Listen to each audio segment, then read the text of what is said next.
টাই আহোম যুৱ পৰিষদ অসমে বিগত বৰ্ষসমূহত এই বৰ্ষৰো আমি বীৰাংগনা মূলা গাভৰু বঁটা প্ৰদান অনুষ্ঠান আমি অনুষ্ঠিত কৰিছোঁ।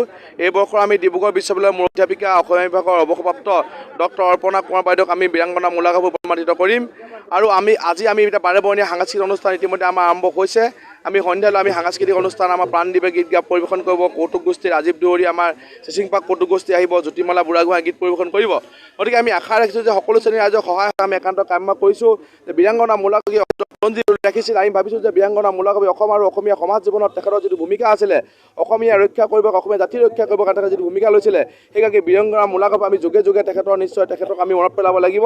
সেই মনত পেলাবৰ কাৰণে 2013 চনৰ পৰা আমি টাই আহোম যুৱ পৰিষদে আৰম্ভ কৰিছিলোঁ আৰু এই যাত্ৰা আমাৰ জয়যাত্ৰা অব্যাহত ৰাখিছে।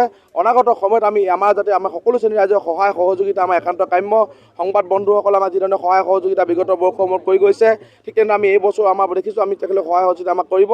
আৰু অনাগত সময়তো আমি মূলা গাভৰুক বিশ্বৰ দৰবাৰত যদি নিব পাৰোঁ, ঝান্সী ৰাণী যেনেদৰে বিখ্যাত, যেনেদৰে পৃথিৱীৰ বিভিন্ন ধৰণৰ নাৰীসমূহ যেনেদৰে বিখ্যাত হৈ পৰিছে, আমি ভাবোঁ যে মূলা গাভৰুগৰাকী অসম আৰু অসমীয়া ছাত্ৰৰ কাৰণে যি প্ৰাণ ত্যাগ কৰিছিলে, আমি ভাবোঁ যে তেখেতকো আমি উলিয়াই নিয়াৰ প্ৰয়োজনবোৰ আমি প্ৰত্যেকে কৰিছোঁ।